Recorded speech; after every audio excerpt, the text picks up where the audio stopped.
We're going to cover two major types of solar systems. I'm primarily in Washington, so it's a little, I'm curious what you guys go through up here. I'm just going to have a quick, and then we're going to go into the two major solar systems. Then we're going to set up, we're going to go through some different materials, the things that solar systems are made of. We'll pass a few things around just so you get a feel for, like, when you go to buy this stuff, you're getting ripped off if you're looking for this kind of stuff and that kind of stuff. And batteries, we will make sure I talk about that at the end. I'm an electrical engineer. I used to design, occasionally design solar stuff. Most of the things I've designed solar-wise are traffic lights that flash, and they put them out in the middle of nowhere, and they just want to leave them on for days. And then that's most of where my designing solar equipment was from. Installing, we live for 6 months of the year off-grid with my father-in-law who lives next door. He's off-grid too. Then we're on-grid in the winter, so we're not off.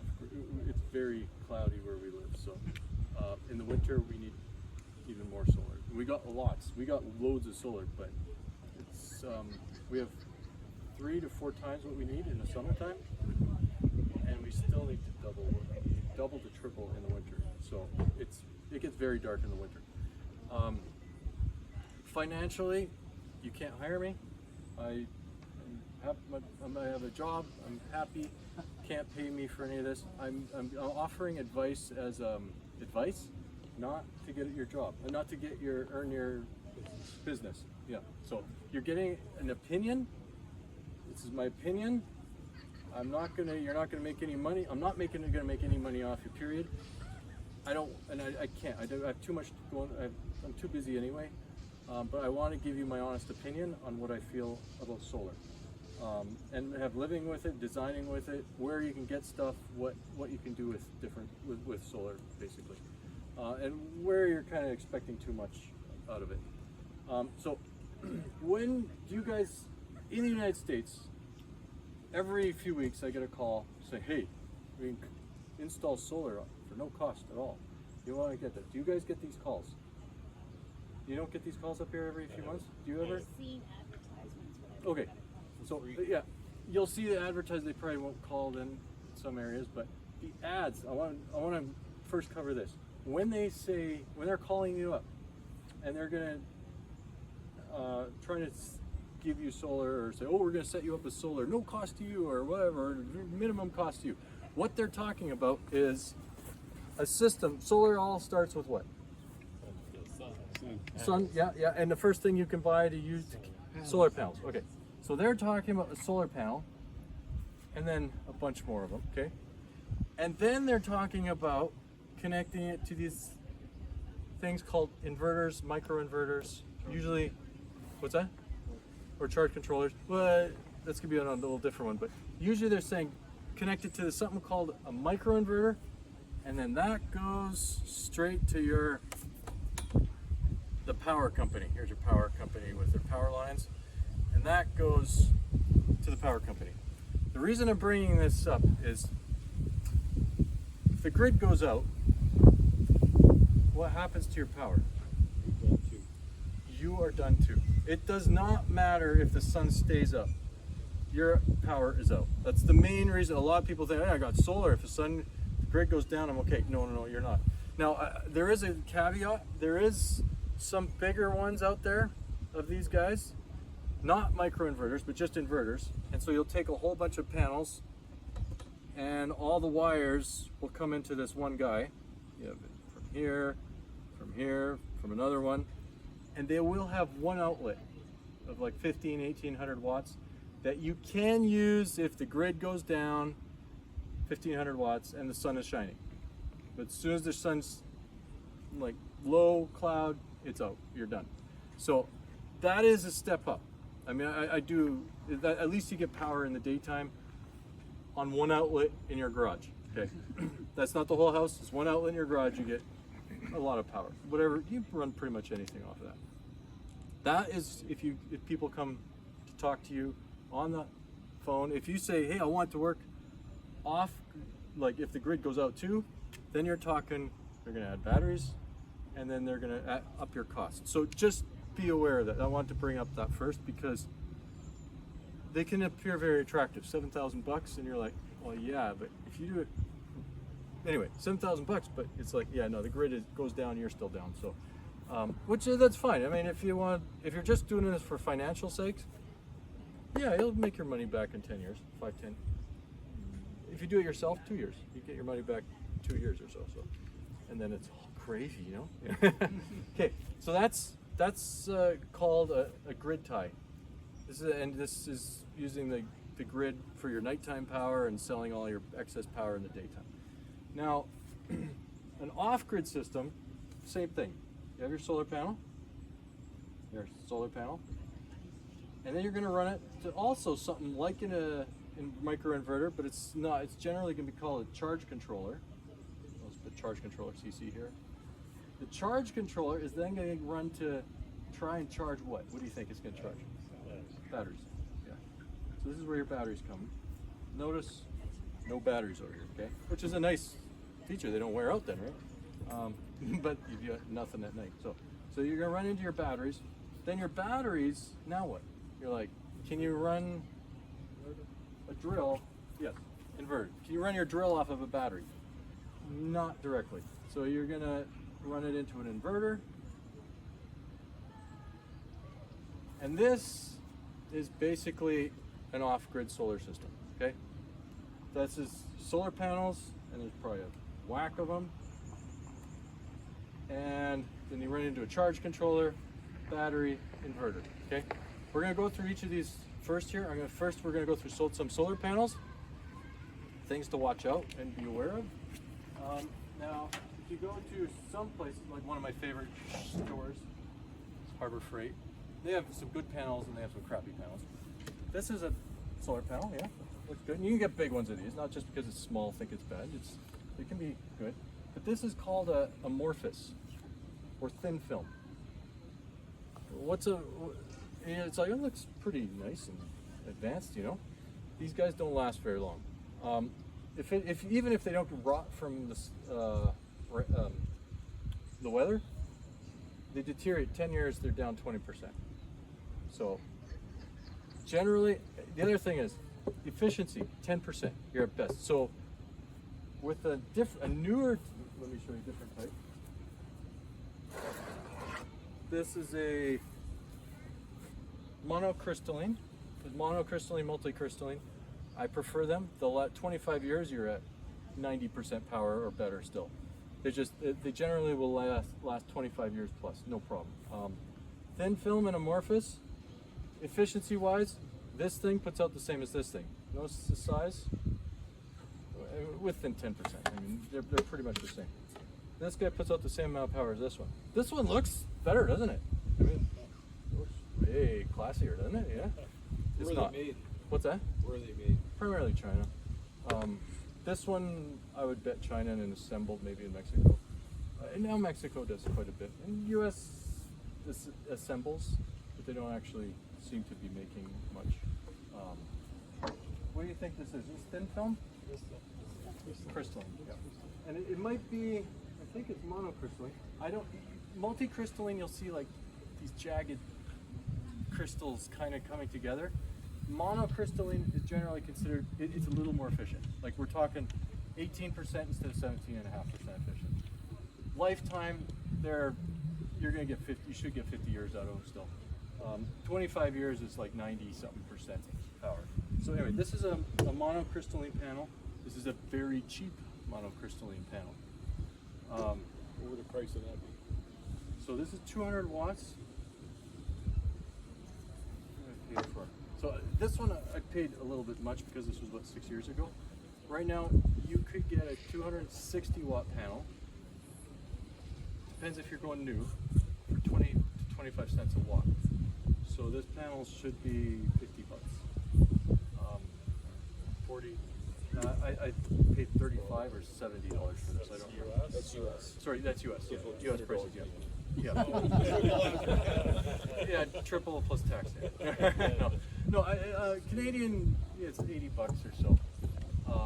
And now I'll tell you one other thing. I've become very fond of buying used panels if they're not super old, like 5 years old. It's like the only wear and tear is the frame. You're talking, some of these panels are $35, $40 a piece if you get them used from, and I'll do Santan Solar or Sun Electronics. In Phoenix, Arizona, there's a company that they'll buy up every used solar farm that's taking it out for some reason, and they'll buy like hundreds of thousands of watts. It's so cheap. It was cheaper to it cost more to ship the pallet to me than it was to buy the pallet. So I bought a pallet of solar panels, and they said, well, we have these ones at $35. It's like, I don't need them. You know, it's like a pallet of panels for $600. It's like, I can cover a lot of shed space. A lot of firewood. Anyway, just, I mean, you can come up with lots of good things to put solar panels over. Anyway, it's so cheap that I went to buy metal, sheet metal. Sheet metal is just 50% more expensive. So anyway, it does take more work to put these up. I mean, you have to melt, but still, it's like, you gotta get 200 and something watts of power on this thing. So the thing that, hands down, most important thing to know about panels is how many watts can it put out? Does that mean it's putting it out right now? No, it means if it's facing the sun and it's perfectly square and there's no clouds and you washed it perfectly and there's no snow and no ice and anyway, okay. So yeah, that's hands down. When you buy the panel, that's what you want to know. What is its power rating? Okay, and you want to know what type of panel it is. Okay, go with a monocrystalline or multi-crystalline. Next is maximum peak power. That's the same thing as peak power.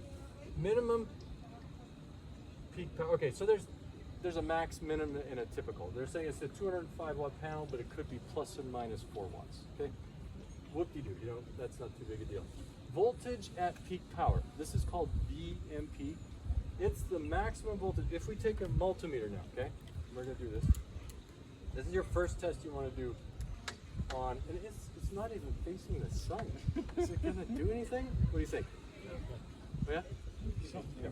It should be 90% even right now. We'll turn it around in a second. So you're gonna do DC volts. These things put out DC, not AC. And we're gonna just shove this onto the connector here. And it says 18.16 volts. This says voltage at peak power. No, we want open circuit voltage. You know what open circuit means? Voltage open circuit, it's not connected to anything, okay? Open circuit, it's open. There's no current going through, so there's nothing to drop the voltage. So it's saying the maximum voltage this can get to is, open circuit volt, 23 volts. Okay, we're gonna check it right now if it's not facing the sun. And what do you think it's gonna be? 18.1. Did I tell you already? 18 point. It's funny, actually connected too. 18.29. Now, what we're going to do is you're going to notice that even in the shade, yeah, spin it around now. He's going to spin it around. It'll be in shaded sun, but it's going to go from 18 to not tons higher, but probably in the 23, 20.3 volts. Okay, so voltage is not a great indicator on how good your panel is. Okay, it is. It tells you at least, hey, the wires are connected. So it is that. So let's back it up to this full sun here.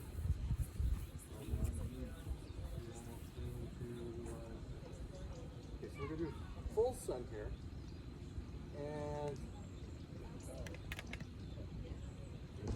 21.47, 21.5 volts. Push it perfectly. He wants it perfectly square to the sun. Let's see what's going on. There you go. And 21.6 volts. Okay. So you're gonna notice from full shade facing the wrong way to full sun, the voltage doesn't change much. What does change?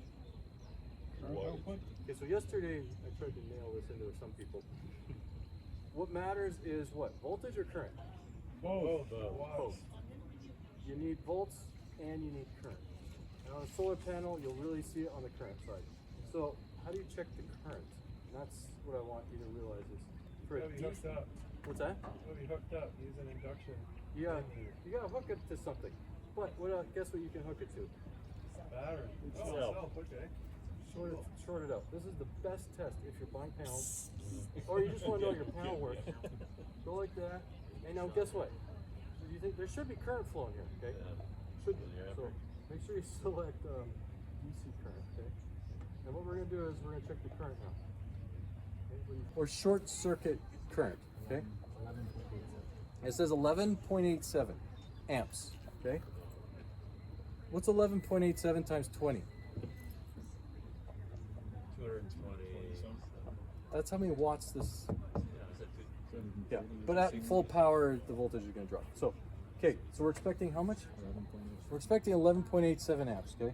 And we're going to get, and this is why I love this meter, because they're not, okay, I should tell you about this. This is a DC clamp meter. You can get AC clamp meters, $20, $30. A DC one's generally more, like 100. I have heard that you can get them for 50, 60 bucks. But be aware, if you're doing solar, hands down, a DC clamp meter.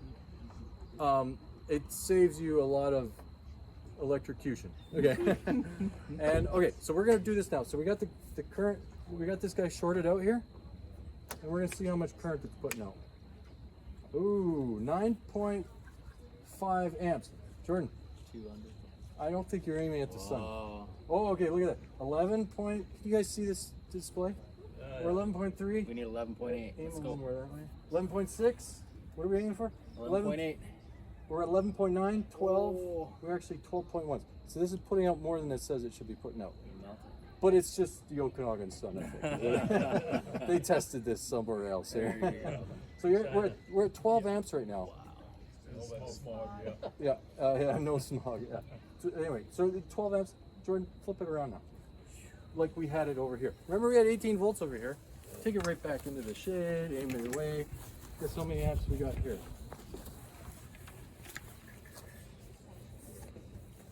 Half an amp. So you're getting 10 watts. This is still saying it's better than nothing, yeah? So it's better. Okay, now Jordan, turn it and face. So this is like a cloudy day. Not cloudy, this is like a through here. Yeah, and just so you realize, it's like, hey, yeah, if it's cloudy, we're still getting 3.5 amps. And cloudy, usually it goes all over the board. It can be anywhere from 1%, but usually it's around 10%, 10 to 20%. So we're at 3.5 amps, which times 20 is what? 60, 70 something watts, which is pretty good. I mean, that's for, what is this called? 80% screen? It's not. This is probably, what's 3.6 out of 12. We're getting less, it's like a 75% screen cloth or something like that, shade cloth. Okay, so we're gonna undo this now. So now this guy, you want it stage 2. That's all. You're done with this guy? I think so. Let's stand it up. So that's it on solar panels. Okay.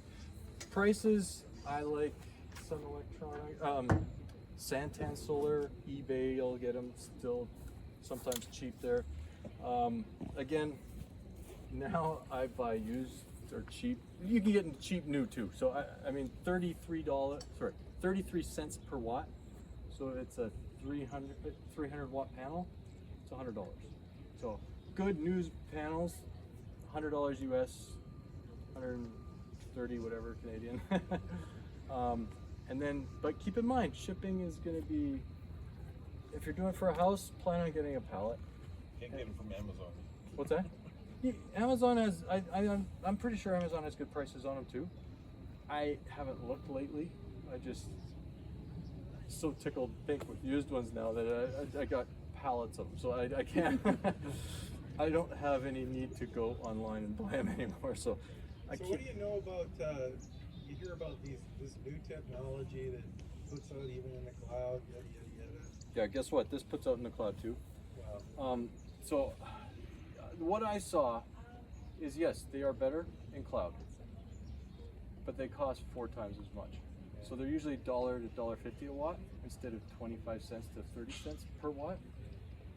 And in my opinion, it's like, just put 2 of those up and you've got better than that other panel already. So that's my opinion. I haven't looked, I know there's one in Bellingham close to us, but it's like, man, just It depends on what you're looking for. If you're size constrained, like on a sailboat or something, yes, you want the most efficient, best panel you can get for the area you're putting it. But if you're doing it for a home or a shed, I don't think it's worth it. I mean, what's that? Bang for buck. Yeah, yeah, and keep in mind that's only when it's cloudy. When it's full sun, these guys, they don't put out any better than these guys. The most efficient panel you can buy is a SunPower, made by SunPower. If you can find a SunPower panel, excellent panel. Sanyo and Sharp also used to make phenomenal panels, and I think they still do, but it's very hard to get them. I think they go to space or something now mostly. They had an awesome panel, but the best I've seen is SunPower now. But again, you're talking 21% efficiency versus 19, 18. The cheap ones are going to be 17, 18%. Does it make sense to you? Do you really need a 20%? You can make that argument. You have to do the math yourself. But So do you play around with wind or anything like that? Or yes, we just- did. We don't have nearly enough wind for where it makes sense. And everywhere I've seen it, wind is a moving object or a moving thing. They wear out. I mean, 4 to 5 years.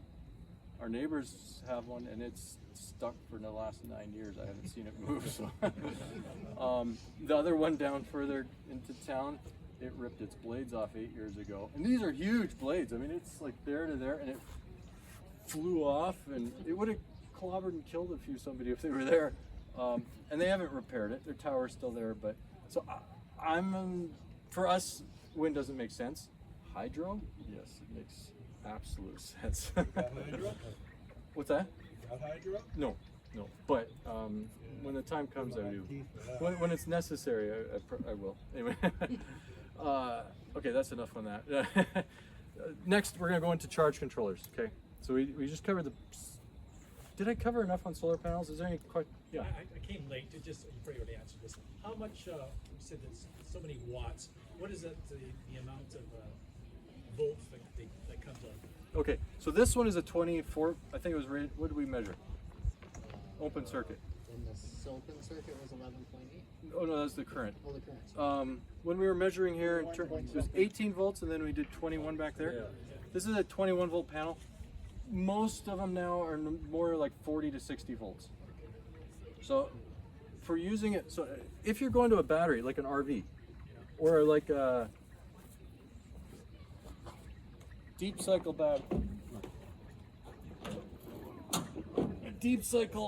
battery, just you can go to Costco and buy yourself a battery. What's this voltage? 12 to 15 volt, 14 volts, okay? But you got an 80 volt or 40 volt or 20 volt panel, right? Now, can you run that thing straight into this? You can, if you're in trouble. Well, yeah. You will, and you can, and you'll run it up, but it's not optimal because that thing is only, its maximum power is coming out at 40 volts. Or sorry, this one's at 20 volts. I'll stay with this one. This is going to put out its best power at 20 volts, but you need it at 14 volts. So you do this device called a charge controller, which does two things. It takes your power at a high voltage and drops it to a low voltage and gives you extra current. So if I just connected this panel to this battery, you get 10 amps going into this battery. If I run it into a charge controller, which has a bit of smarts, instead of just getting 10 amps into here, we're going to get 15 to 20 amps. So that's one thing of the charge controller. Second thing is it keeps your battery from overcharging. And on a lead acid, that means you don't have to. If you're in trouble, you connect that straight to here. Don't have any qualms about it. It doesn't matter what your voltage is. Make sure that's more than this. If you're in trouble, just connect it straight, plus to minus. On a lead acid, guess what happens with that extra current once it fully charges? It starts bubbling and boiling your water. So you gotta keep an eye on your water. And in a few weeks, it will boil all the water off. That's if you're in trouble, okay? But that's not, don't do that for a year. Normally, put in a charge controller. You can get them cheap. I'm going to show you a treat. Yeah, there's a couple lessons you're going to learn on this thing. This is a cheap charge controller, okay? It says MPPT, maximum power point tracking. Oh yeah, that's what you want. You do want. But just because it says MPPT does not mean it is MPPT. So I was very tickled pink. You can get these things for 30, 40 bucks online. They do not match your solar panel to your battery. They do not boost your current, okay? So 10 amps off of here does not mean 20 amps into here. They just limit your battery from overcharging. So yes, they'll work, but if you're going on a cheap one of this, try and make sure your voltage of your solar panel matches as close as you can to the voltage of your battery system, whether it's 12 volts, 24, 48, whatever you're stacking to. So this guy is right in here. Now, good ones of these, oh, where's that guy? He told me all. Renogy, Victoron, Growatt, Morningstar, excellent ones. Outback used to be good. I have it and I feel they break on me pretty easily. And I just talked to another guy here and he says, yeah, lightning seems to take my out all the time. I was like, so I don't kind of recommend the Outback anymore. Mornings, Outback, and then they split off and they made a company called Magnum and Midnight Solar. Midnight Solar is their newer brand. I don't think they're quite as good, but I would go with something like, if you want cheap, go with Growatt. That's a Chinese thingy. If you want a reliable system, I'd go with Morningstar. And what's Jonathan's called? Sunny Boy, Sunny Boy. Thank you. Sunny Boy is excellent. Very good brand. expensive Cadillac. Expensive, very reliable, but it's a good system. It depends on what you're going for. If you're like, hey, I'm just getting into this. For me, I love just getting into things and breaking them. So I generally start at the cheap end and work my way up. Some of you, no, you don't have time for that. You want to start at the high end and just be done with it. Start with Sunny Boy. That's a good name. And they also make the inverters too. EP4, EG4 also makes charge controllers, batteries. They're a Chinese lithium battery maker. Let's go into the batteries now. Okay, so that's your charge controller. Next, we got batteries. Okay, so what most of the time over the last 40 years, people are using deep cycle batteries. It's a lead acid battery like your car battery. They put little thicker plates on it. You can use your car battery, but it will wear the thing out pretty quickly. Like you're gonna get a year or two out of it. Deep cycle, I felt I could get 3-4 years out of them. I was pretty hard on mine, apparently. Some people say no, they get more. My father-in-law, you've been on it for... Forklift batteries. Yeah, he's using forklift batteries, and he's using enormous amounts of them, like 8 times what I was using. So They're this tall and they go from here to you. Yeah. 24 of them. What's the biggest disadvantage of forklift batteries or any lead acid battery? You have to maintain them. You have to maintain them. What does that mean? Water levels. You gotta take the caps, check Vent how them? much water's in them. Yeah. Have to vent them? They have to be vented too. Yeah, they'll off gas when they're balancing. So you have to do this thing called a balancing cycle too, which wastes a bit of power to equalize the cells. Do you do this every month or every couple of weeks? Every month? Yeah, so they're not as efficient and they do take maintenance. What's the next choice? The advantage of it is the lithiums don't like getting frozen. Yeah, well, charging them frozen is a bad. Okay. Yeah, using them frozen is okay, but you don't want to charge them when they're frozen. Lithium, I love lithium. The big point is don't let them freeze if you're using them. You can let them freeze, but don't be charging them when they're frozen. So that's something you gotta consider. Well, you can't let acid freeze, split it at the end of it. That's fair too. Yeah, but it does.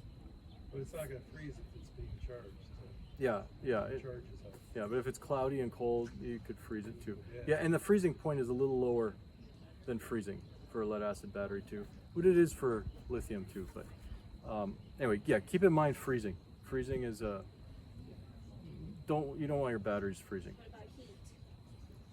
Too hot? Yeah, lithium, if you get too hot, like we're talking 140, 120, that's Fahrenheit, Fahrenheit. sorry. Celsius, 35, 40, keep them under 40 Celsius is fine.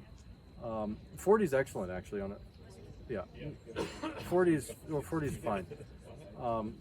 If you have just any protection, it's not going to get to 40 anyway. And if it does, it's fine. I think the batteries, the lithium batteries, they're usually rated to 55 or 60. You don't want to leave them there. That means the higher the temperature, it's the same thing outside rust. Rust does the exact same thing. Rust reacts super fast at high temperatures and moist. Battery, same thing. They rust internally, they're corroding really internally at high temperatures fast. So I mean, for a day, it's not a big deal. And 140 Celsius, it's nothing to worry about.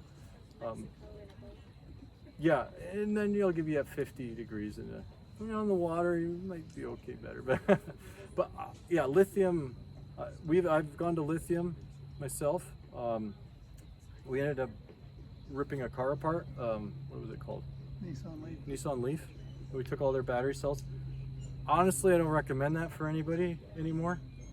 I did it a few years ago because it was the only option really, other than paying $10,000. But now there's other battery, like the EG4 guys I told you about. It's like twice the price of lead acid, but man, you get 15,000 cycles. So I mean, we're talking 20 to 30 years. They may last 20 to 30 years. They only rate them for 15 years. They say, yeah, 15-year lifetime. I've never seen a battery really last that long. So I'm skeptical that they can even last this long. But there are people who are saying, yeah, it's been 5 to 7 years, no problems at all. So anyway, EG4, I highly recommend for lithium if you're going to go that way.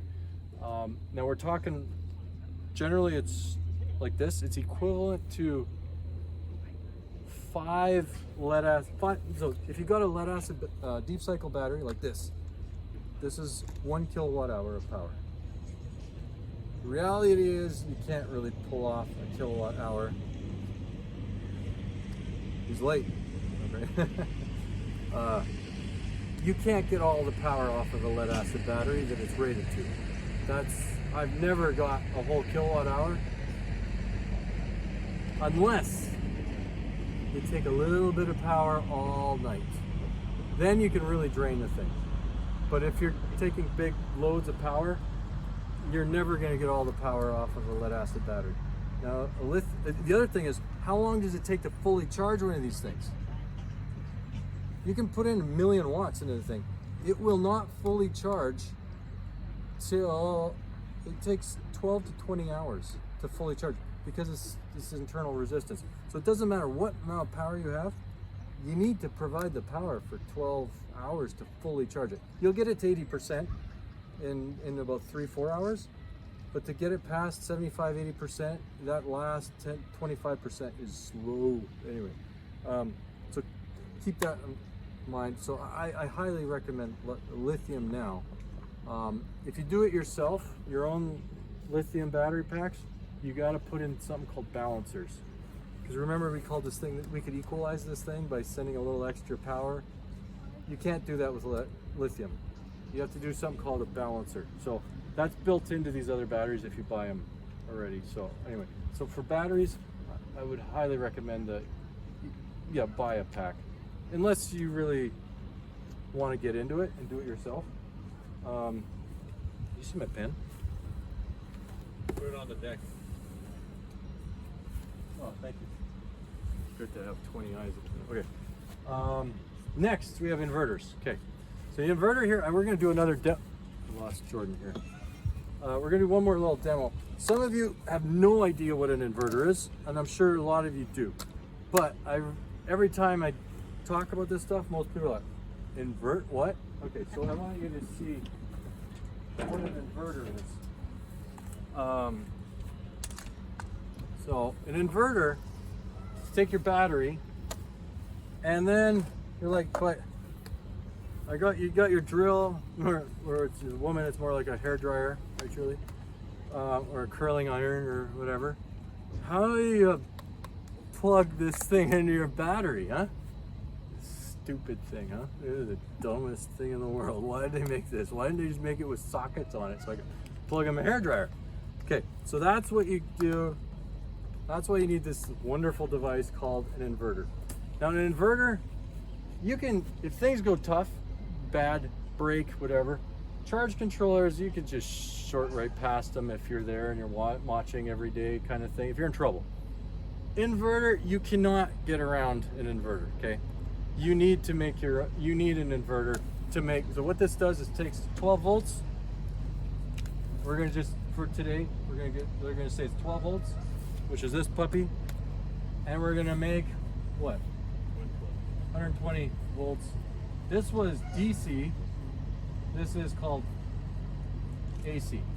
So we're gonna make an AC voltage off of a DC supply, and we're gonna make it 10 times higher voltage, okay? So what you're gonna do is you have your 2 wires coming off. They're generally big. And it's pretty simple. Connect it to your battery, huh? Some vehicles have these built in now. And hopefully we don't fry it. That's the biggest. Okay. So this is an old one too. This is I bought this one years ago, and I fry them quickly too. So True sign? no, this was a modified sine wave. Cheap, not reliable. It was like $30 for 750 watts. I was like, what? That's crazy. How could you do that so cheap? So I bought up like 3 of them. I realized I have 1 left. And I just took parts of the last one to make this one work. So, because I love an inverter, has a lot of stuff going on inside. Get a good inverter. If you're gonna get, okay, and the other thing is a drill. This guy's probably 400 watts ish. Right? Never get something that's if you're gonna run a motor, get at least 3 times. So if this is 400 watts, get at least a 1200 watt inverter, okay? You can't get a big enough inverter. The downside with a big inverter is just sitting there doing nothing, it's draining your batteries a little bit. And if it's a bigger system, it's draining a little more. So for our RV, our trailer, where I want power to run anything, okay? If there's anything you can think of to plug in, what's the most power your cord can take? How much? 15 to 1800 watts, yeah. It's usually 1500 watts, but 1800 watts is kind of common, which is 2 horsepower. There's a lot of power. That's a good amount of power. So it's like, if you have anything you can think of, anything at all, and you want to have an inverter that can run it, make sure it's more than 1800 watts. So a 3000 watt and up, 4500. Remember, you may need 3 times the power to start the device. So it's not running. Running, these motors will only use what they're rated to. But starting them up, they'll take 3 to sometimes 5 times more power. Okay, so what we're gonna do is I'm gonna just make sure this guy works. So, yeah, I see a light. Okay, so what this guy does. So now you got your battery running your drill or your saw or your hair dryer. Okay, so I'm not gonna push my luck on this thing, and that's just enough for a demo on that guy. Okay, so that's how you get an off-grid power system. Generally, these are bigger. I still lean towards eBay for these guys, the cheap ones. They're getting better, and we're talking like $200-300 kind of thing for a big one. And they're like 10 cents a watt. But if you want a good one, reliable, you're talking Sunny Boy. To be aware of new videos like this one, be sure to subscribe to the Preparing for the Time of Trouble channel. For more free videos and downloadable audio podcasts, as well as handouts, go to www.preparingforthetimeoftrouble.com. Topic categories include recordings of live seminar presentations, country living, sustainable gardening, homestead remedies, how to be self-sufficient when the grid goes down, wild edible and medicinal plants, hydrotherapy, and end-time Bible prophecies. To take advantage of these free resources, go to preparingforthetimeoftrouble.com.